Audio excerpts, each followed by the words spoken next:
दोस्तों हम लोग अलग अलग मशीन्स कई सालों से देखते आ रहे हैं और ये आजकल हर जगह पर काम में ली जा रही है। कई तरह की मशीन्स कॉम्प्लिकेटेड काम बड़ी ही आसानी के साथ कर लेती है। आज की इस वीडियो में हम आपको ऐसी ही कुछ मशीन्स दिखाने वाले हैं जो आपकी रोजमर्रा की जिंदगी की कमाल की चीजें बनाती है। तो ये वीडियो लास्ट तक जरूर देखना क्योंकि शायद ही ऐसी वीडियो आपने पहले कभी देखी होगी।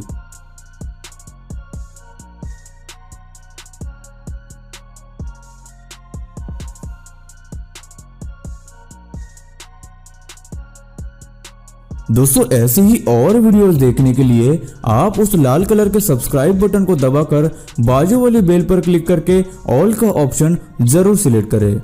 Sanitiser making. सैनिटाइजर एक ऐसी चीज है जो बच्चों से लेकर बड़ों तक सबके पास होना अभी के टाइम में तो बहुत ही ज्यादा जरूरी है। इसकी मदद से हम बड़ी बड़ी बीमारियां होने से भी बच सकते हैं। इसीलिए ये छोटी सी दिखने वाली बॉटल्स बड़ी ही काम की चीज है, लेकिन बहुत से लोग नहीं जानते कि आखिर इन्हें कैसे बनाया जाता है। इसे बनाने के लिए कुछ खास इंग्रेडिएंट्स की जरूरत पड़ती है, जैसे कि isopropyl alcohol, aloe vera gel, essential oil. सबसे पहले एक बड़े से बाउल में आइसोप्रोपाइल अल्कोहल और एगर पाउडर डाली जाती है। फिर मशीन की मदद से उन्हें अच्छी तरह से मिलाया जाता है। थोड़ी देर बाद मशीन में एलोवेरा जेल डालते हैं, जिसकी मदद से लिक्विड सैनिटाइजर को जेल में कन्वर्ट किया जाता है। उसके बाद एक पाइप की मदद से बनाए गए जेल को दूसरी मशीन में भेजते हैं, जहां वो मशीन उन्हें बॉटल्स में भरती है और उन पर बॉटल्स कैप लगाने का काम करती है। फिर एक कर्मचारी उन पर आगे और पीछे स्टिकर्स लगाता है और आखिर में उन्हें पैक किया जाता है।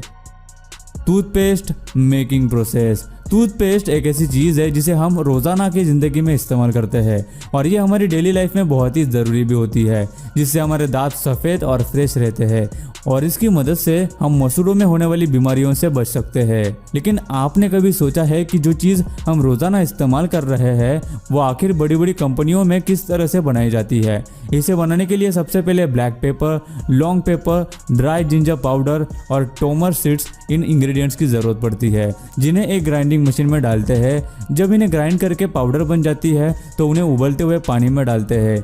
कुछ घंटों तक पानी में उबलने के बाद पानी का कलर कुछ इस तरह का दिखने लगता है। उसके बाद एक मशीन में कार्बोनेट और गैरिक पाउडर को डालते हैं। फिर एक अलग टैंक में सोडियम लॉरेल सल्फेट को डालते हैं और उसमें बनाई हुई इंग्रेडिएंट्स को मिलाया जाता है। उसके बाद सभी इंग्रेडिएंट्स को एक बड़े से टैंक में भेजते हैं और सबको मिला के उनका एक पेस्ट तैयार किया जाता है।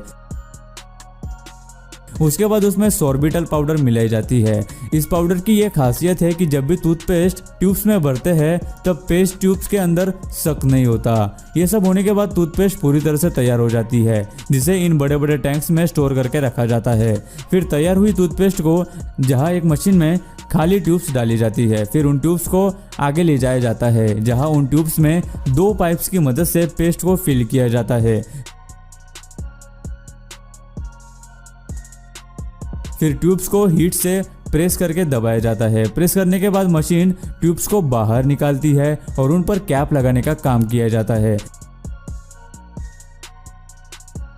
फिर एक कर्मचारी ट्यूब्स को एक एक करके दूसरे कन्वेयर पर रखता है, जहां उन्हें सेपरेटली बॉक्स में पैक किया जाता है और इस तरह टूथपेस्ट की मैन्युफैक्चरिंग की जाती है। एक ट्रे मेकिंग मशीन एक ऐसी चीज है जो बहुत नाजुक होती है, जिसकी वजह से हमें उनका खास ध्यान रखना पड़ता है और इसके लिए हमें एक ट्रेस की जरूरत पड़ती है। क्या आप जानते हैं कि इन ट्रेस को आखिर कैसे और किस तरह के मटेरियल से बनाया जाता है? तो इसे बनाने के लिए बहुत सारे कागज की जरूरत पड़ती है। जिन भी कागज की चीज़ों को हम इस्तेमाल में लाना बंद कर देते हैं या फिर खराब पड़े हुए कागजों की मदद से हम इन ट्रेस को बना सकते हैं। अभी आप जो मशीन देख रहे हैं इसमें सबसे पहले काम न आने वाले या फिर फेंके गए कागजों को डाला जाता है। फिर मशीन सारी चीज़ों को घुमाकर उनका एक गाढ़ा मिक्सचर तैयार कर देती है।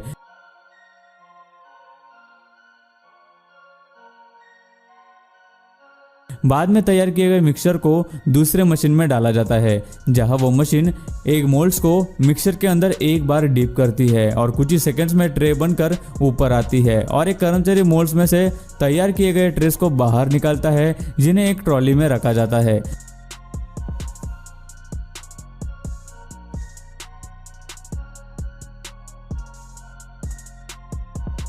ट्रॉली पूरी तरह से भर जाने के बाद उसे बाहर धूप में ले जाते हैं और ट्रेस को सूखने के लिए धूप में रखा जाता है। इस तरह धूप में अच्छी तरह से सूख जाने के बाद ट्रेस तैयार हो जाते हैं। Highlighter pens making. पेन्स तो कई सारी जगहों पर इस्तेमाल किए जाने वाली चीज़ है। जैसे कि आपको पता है कि बहुत अलग अलग तरह के पेन्स मार्केट में मिलते हैं, जिसमें से एक है हाइलाइटर पेन। इसकी मदद से अगर आपके कोई इंपॉर्टेंट पॉइंट्स हो तो उन्हें हाईलाइट किया जा सकता है। सबसे पहले इस मशीन में ऊपर से कुछ खास किस्म की प्लास्टिक को डालते हैं। फिर यह मशीन उसे पेन्स मोल्ड्स में मेल्ट करके उन्हें पेन्स का आकार दे देती है और पेन्स बनने के बाद उन्हें कन्वेयर बेल्ट की मदद से एक कंटेनर में भरा जाता है। उसके बाद पेन्स बैरल्स को दूसरी मशीन में रखा जाता है और उनमें पॉलिस्टर चौक डालते हैं।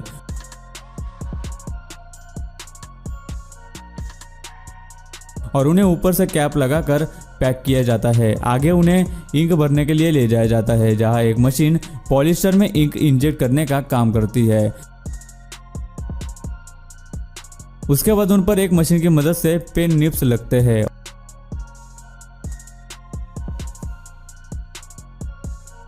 और आखिर में उन्हें प्लास्टिक कवर और पेन कैप्स लगाकर पैकेजिंग के लिए भेजा जाता है।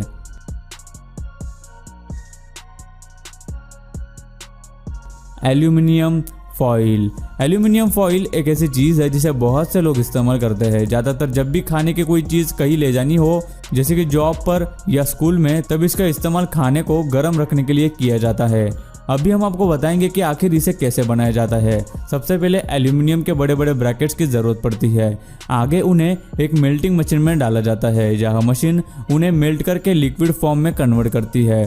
फिर उसे टेस्टिंग के लिए एक मोल्ड में डालते हैं। अगर मोल्ड में डाले हुए शेप का आकार एल्यूमिनियम लिक्विड तुरंत ही ले लेती है तो उसे फॉइल बनाने के लिए अगली प्रोसेस में भेजा जाता है, जहां लिक्विड को एक बड़े मोल्ड में डालते हैं और उसे फिर से एल्यूमिनियम बार का आकार दिया जाता है।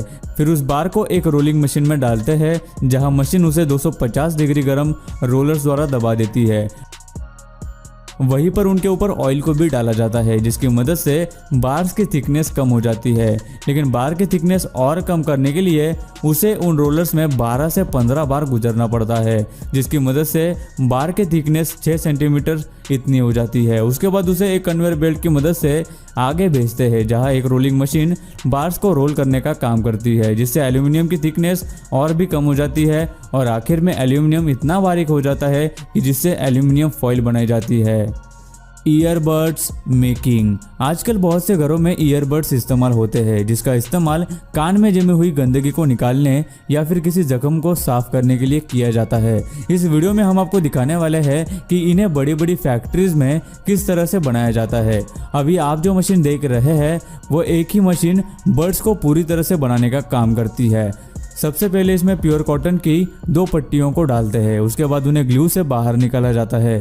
फिर एक रोलर की मदद से प्लास्टिक स्टिक पर कॉटन को लगाते हैं। मशीन के अंदर ही कॉटन को कट किया जाता है और फिर बर्ड्स बनकर बाहर आती है, जहां हर एक मिनट में 1200 पीसेस की मैन्युफैक्चरिंग की जाती है। उसके बाद बनी हुई बर्ड्स को एक लाइन में कन्वेयर बेल्ट की मदद से आगे भेजते हैं, जहां एक मशीन उन्हें थोड़े थोड़े करके उठाकर पैकेजिंग मशीन में डालने का काम करती है।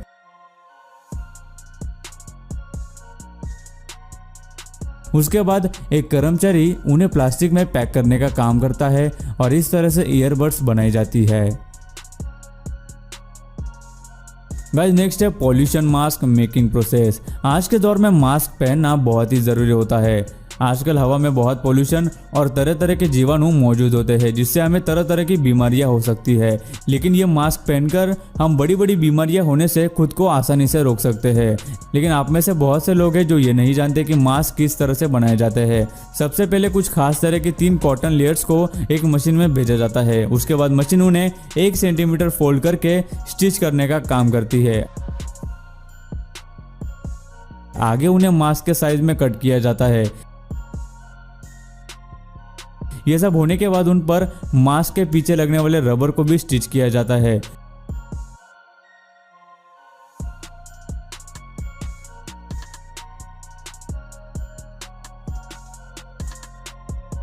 फिर एक कन्वेयर बेल्ट की मदद से उन्हें आगे ले जाया जाता है, जहां उन्हें एक मशीन की मदद से प्लास्टिक में पैक किया जाता है।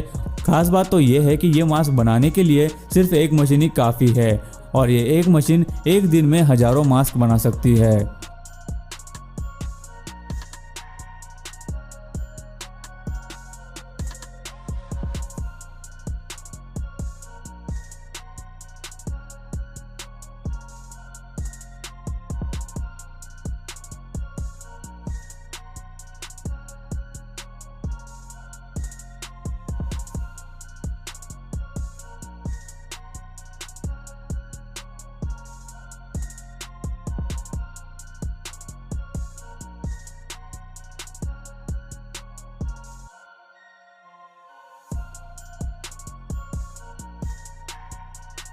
दोस्तों वीडियो अच्छी लगी हो तो लाइक कर दो, वीडियो के नीचे लाल बटन है उस पर क्लिक करके सब्सक्राइब कर दो और बाजू वाली बेल को क्लिक करके ऑल वाले ऑप्शन को सिलेक्ट कर दो। प्लीज सब्सक्राइब करना ना भूलना।